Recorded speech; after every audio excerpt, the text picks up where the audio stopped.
Hi, welcome to Reverse Duo, a video series where we swap old interests and force them on each other. I'm Doom the Tidon. I'm Talia Danger Buff. And this is Reverse Duo. Okay, so this episode, Talia gave me a book called Dr. Franklin's Island. We gotta remember, last episode, we tried to summarize the entire book, plot for plot and whatever. We can't do that this time. Right, and it took too long. I think if we just stick to the questions that I have written down, it'll be a lot better. I mean, not better, just a lot better on me editing-wise, but it's just because that video, oh my god, 54 minutes long, and that's before putting in everything else. Anyway, Dr. Franklin's Island. You were how old when you first read this book? I want to say maybe 13. 13? When I read it. Why did you read the book? Like, how'd you find it? I think Mom gave it to me. Just to read. Mom read the back and said, oh yeah, this is just like the Island of Dr. Monroe. So you should read it and whatever. Because that's what this book is. It's basically not a parody, but it's not really a spoof either because it takes itself really seriously. Right. And it's not an adaptation either. It's like the Island of Dr. Monroe, but it's different. It's like their fanfic version of Dr. Monroe. I've never read The Island of Dr. Monroe. I really want to now after reading Dr. Franklin's Island. Do you remember the basic plot? Yes. Plane crashes on an island and the survivors get turned into animals. That is the basic bitch summary of, yeah. Boom, there you go. There's the plot. Well, okay, and aside from the bastardized plot that you just gave, what's one thing you also remember? I remember when, and I can't remember and this is before you saw me reacting to things and just screaming. Yeah. I remember the specific part in the book where one of the characters is getting turned into a bird, and she said that her chest plate thing was popping out. Yeah, that was... I also remember the main character saying they didn't want to turn into a bird because they knew that the hollow bone thing that would happen would be extremely painful, so they took the fish instead. So they put the pain on the other person because they couldn't handle it. Don't know what happened, but okay. Oh, well, that's what I remember. Okay. So, now I'm going to give, not a basic plot summary, I'm going to correct what she said. Dr. Franklin's Island, in the basics, is a book about 3 teenagers, and they're barely teenagers. I think the main character was 12 or something.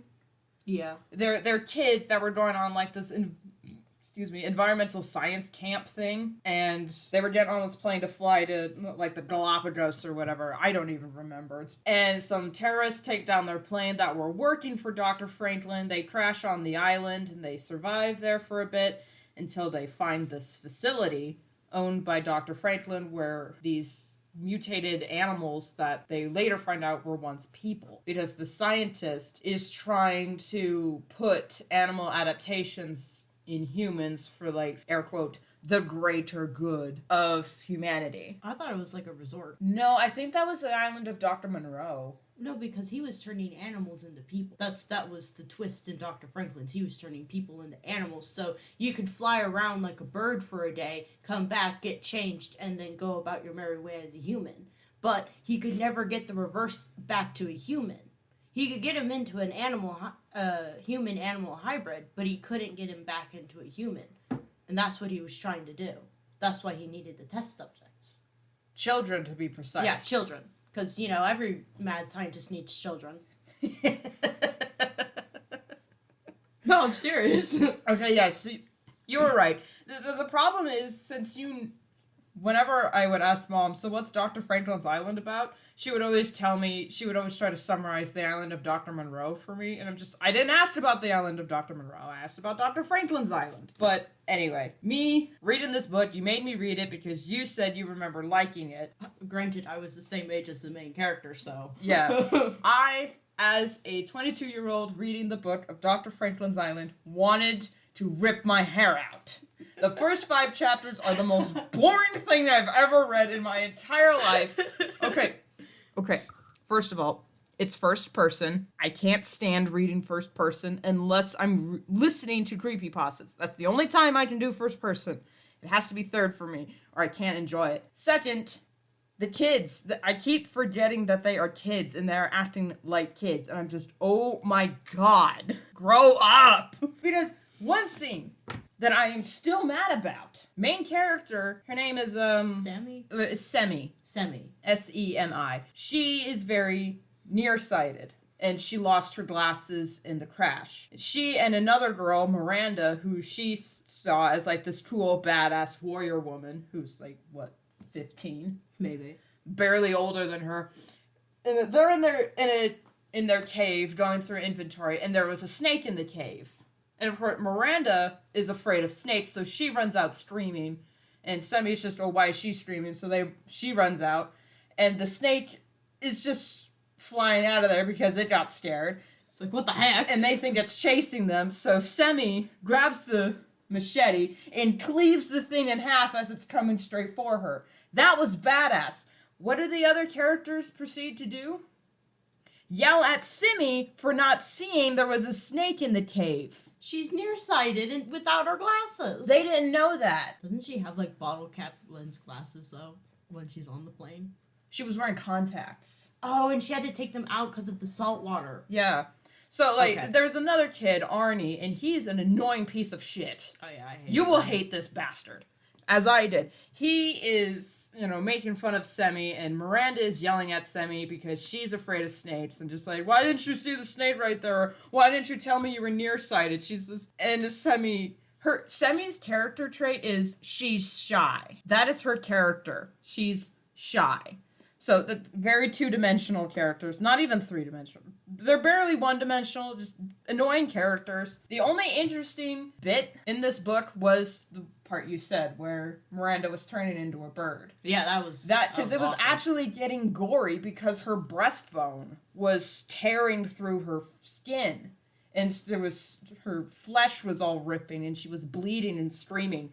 That was the best part. But honestly. they moved Miranda like halfway through the transformation, which sucked. And then they took her away. Because I wanted to see what happens to her. Yeah, we follow Semi throughout the whole thing, and nothing barely happens to her. And even when she turns into a fish, She's which just like, oh. she mostly just kind of turns into a manta ray, which is how I was imagining it. Yeah. She turned into like a manta ray or whatever.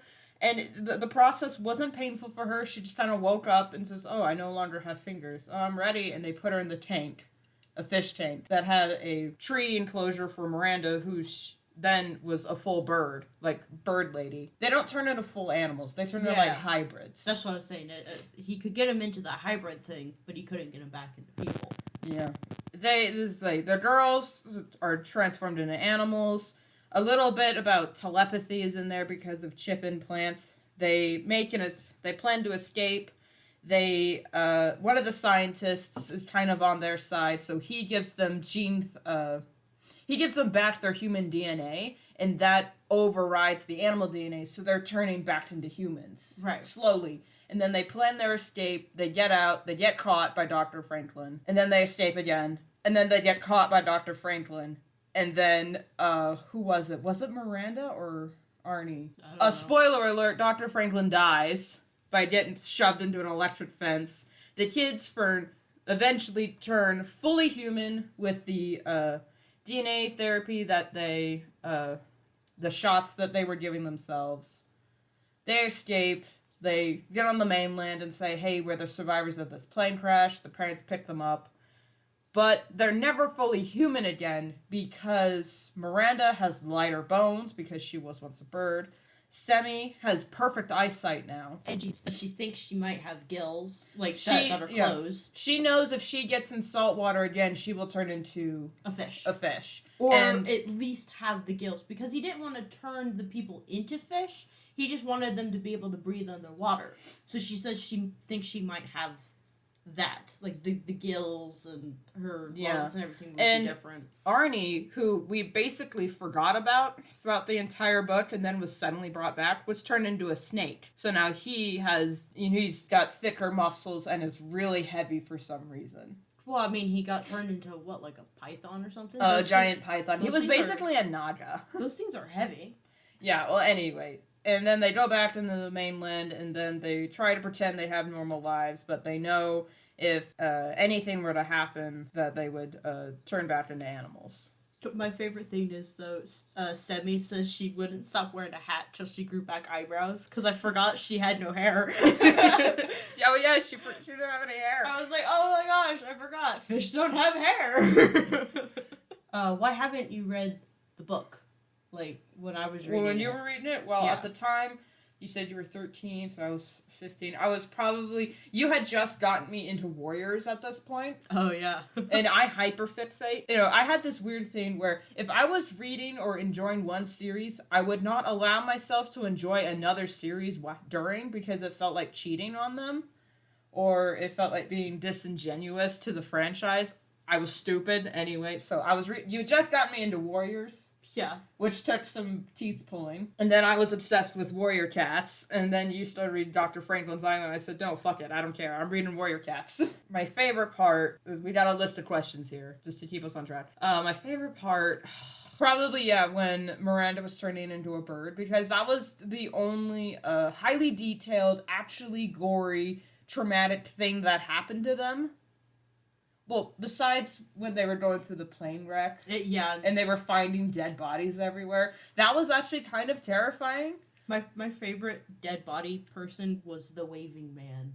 Oh, yeah. They thought I it looked why. like, oh, this man's stuck by the rocks and he's waving. No, his body is just bobbing in the waves. Yeah, it just looked like he was waving.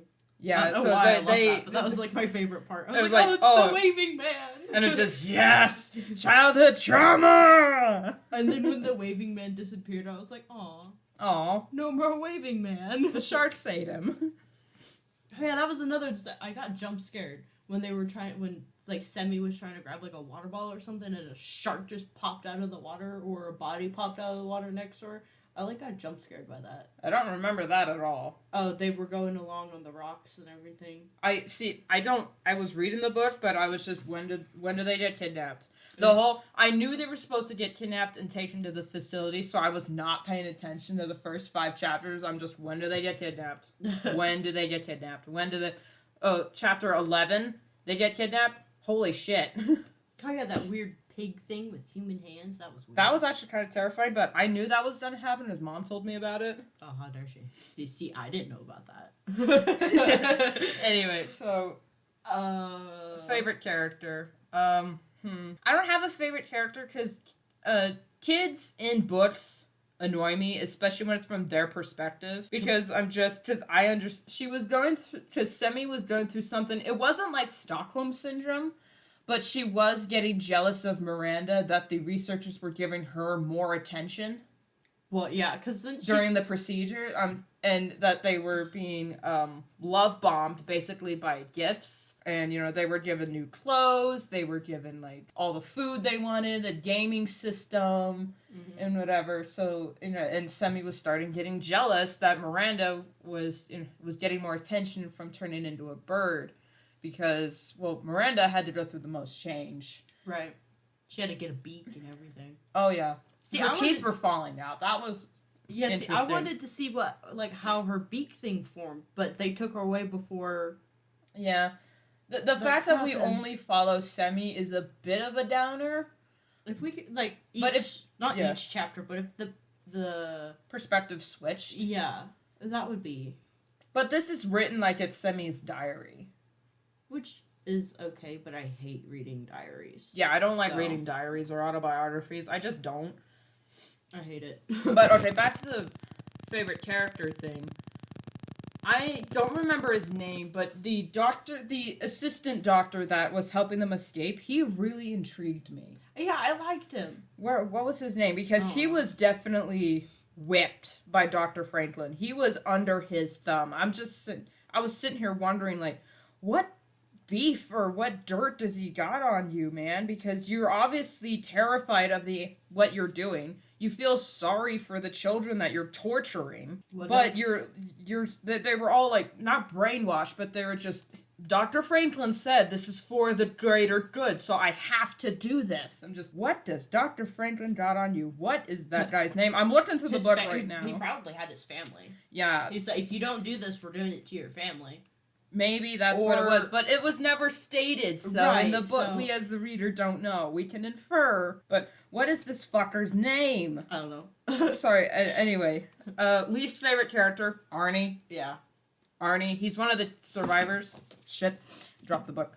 He's one of the survivors. He's this rude nerd, basically.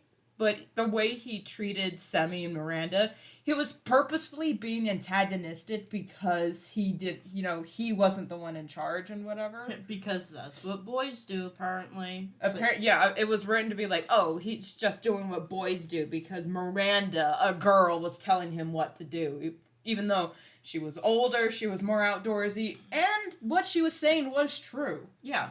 They had to focus on shelter, food, and water before escape. Right. I didn't know. I was having a blast and a heart attack reading this because I watched Survival Man a lot. Right. So half the things they were doing was just, ugh. Oh, least favorite part of this entire book. When Miranda and Semi are first initially kidnapped and they're trying to handle the shock of what's going on, Miranda was telling Semi that they had to tell themselves that they were volunteers and that they were doing this willingly, even though they were kidnapped and whatever. I do not agree with that mentality at all. Because then you start to believe it. Yeah, because then you start to believe that you're doing this for the greater good and everything. And then you become a brainwashed slave. Right. Like the other scientists and the other workers of Dr. Franklin. So I'm just, that whole time I'm just, oh, no. Because we were taught by our mother, if we ever get kidnapped, we're supposed to kick, scream, and yell and make our kidnappers' lives miserable. Well, yeah, obviously, I'd have a high-o time doing that. Arnie probably, I don't know what they did to Arnie, because we find him during the escape plan. Yeah, because he was already turned into a snake thing. And they had him hooked up to this machine, which was really cool. Yeah, he was, like, their spy. He probably did do it willingly. He's like, oh, Miranda's not doing this willingly? Well, I will. Or no, they probably told him that, since he was a boy, I hate to say this, they probably were more aggressive with him. Probably. More forceful. I mean, yeah, they had to have him hooked up to a machine, so he probably did try to escape a couple times himself. Yeah. He's a giant snake, I mean, obviously. I think what they did, they actually, I had it and then I lost it. Because Arnie was terrified of Dr. Franklin and the whole idea of escape when they finally reunite with him. So I think they tortured him. Probably. I think he tried to escape a few times and they beat him. Not beat him because, they kept catching him and, made his life miserable. I mean, they hooked him up to a machine. Maybe that was shocking him or something. That was really painful for him. I think it was Arnie who killed Dr. Franklin. Hang on, it was in the final chapter. Spoiler alert, by the way. Sorry. Well, I mean, we're doing a review of the book, so obviously. But I think it was him because he... Dr. Skinner! You just found his name. Dr. Skinner was the name of the scientist that was helping them escape. He really intrigued me because he did not strike me as a mad scientist like Dr. Franklin. Dr. Franklin was raving mad. Oh yeah, he was insane. He was... Yeah. We're insane. No, that's already past it. He's already dead. Yeah, he's already dead. Anyway, so, just read the book. Would I read it again? Hell no. Yeah, I probably wouldn't. I mean, I read it a couple times when I was younger, and I was like, oh, wow, I missed this last time I read it, but if I read it again now, I'd probably have the same problem you did. Yeah, because we're older now. But yeah, like I said, I think the reason why I liked it so much is because I was the same age as the main character, or roughly. So I was, like, projecting onto Semi. A little bit, maybe. I don't remember, because it was a long time ago. However, because I read Dr. Franklin's Island, and the concept is so interesting, I would probably go read The Island of Dr. Monroe. Would you recommend this book to anyone? I mean, if I saw a 10-year-old or whatever, who was into science-y things, or wanted to turn, was, like, a young furry, and wanted to be turned into an animal, I'd give them this book and scare the hell out of them. Oh yeah, and then say, now go read The Island of Dr. Monroe. Where they turn animals into humans. Anyway, I would suggest this as, read this as a kid. Basically, kind of what we said with Taggerone, honestly. Yeah. Read it as a kid, but the thing is, Redwall can be enjoyed by everyone. This, I mean, I only enjoyed it because I knew of other things that were similar, and it was making me think of those things. Right. Like, I read a creepypasta before I read this book that was very similar to the premise, but, you know...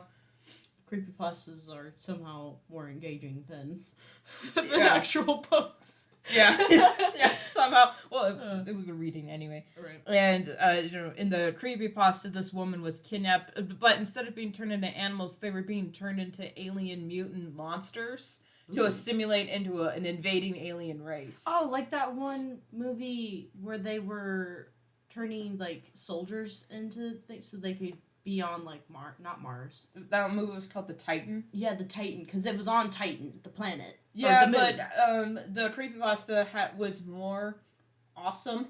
Right, but it Titan was kind of boring. Kind of. The ending really was like, whoa!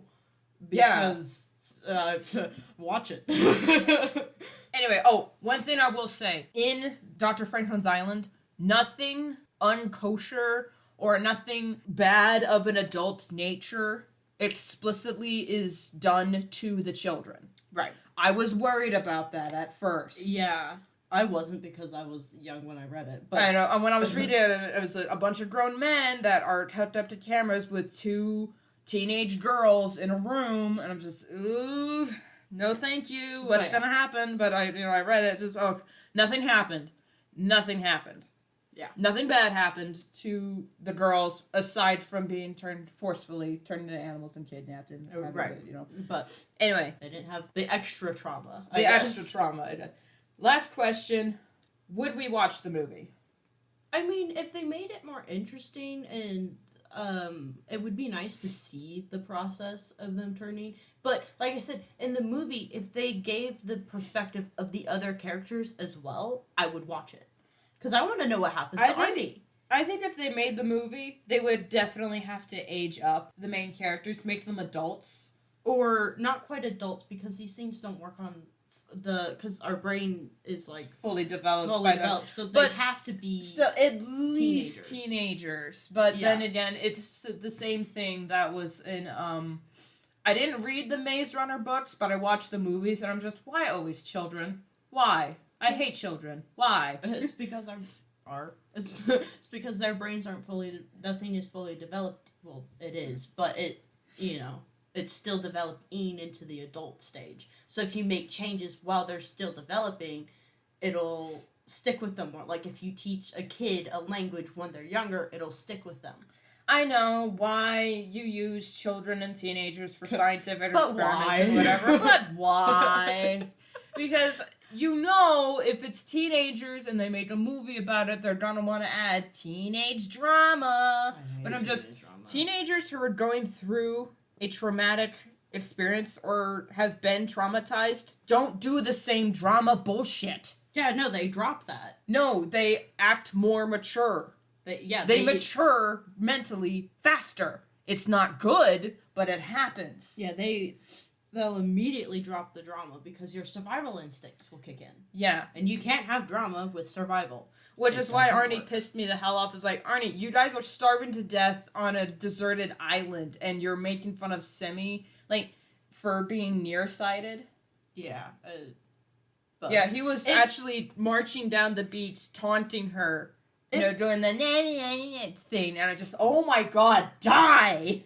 If we had his perspective, maybe we could have seen, why, maybe he had abusive parents or something, who knows? That would, just have him tease Semi and, and make her cry and be scared, but then when he's alone, he breaks down and starts crying and shaking, because he's scared. Or something. At least show him that the reason why he's picking on Semi is because she's brave enough to show that she's just as scared as he is. Right. Okay, and recap. This was a shorter episode because I read this book around the same time that she was reading Taggerone, and you finished long before I did. Yeah. And I started reading it, and then that was last month when I finished reading this book. And then we just hadn't recorded anything. Right. For some stupid reason. We had to move Yeah, well, office yeah, and everything. things had to happen anyway. But I guess that's all for this episode. Recap: it was an okay book. You liked it as a kid. I probably wouldn't like it now. I wouldn't like it now. I might draw fan art or whatever, just to say, oh, here's one thing. Mm-hmm. It was okay. I mean, it doesn't keep me up at night. When I was reading it, it did, because I was just so mad at the characters going, why the hell did you do that? Yes. Anyway, so that was Dr. Franklin's Island and Tagarung. That was round 1. So Next month, we'll start round 2. Yeah. Which will be episode 3 and 4. I don't know what they're going to be yet, so stay tuned for that. Yeah. Thank you all for watching. Our links to our social medias will be in the description, as always. Do you have anything you want to add? No, I'll leave the outro to you. Okay, but sure, take up all the time. Anyway, thank you all so much for watching, and we will see you in the next one. Bye. Bye.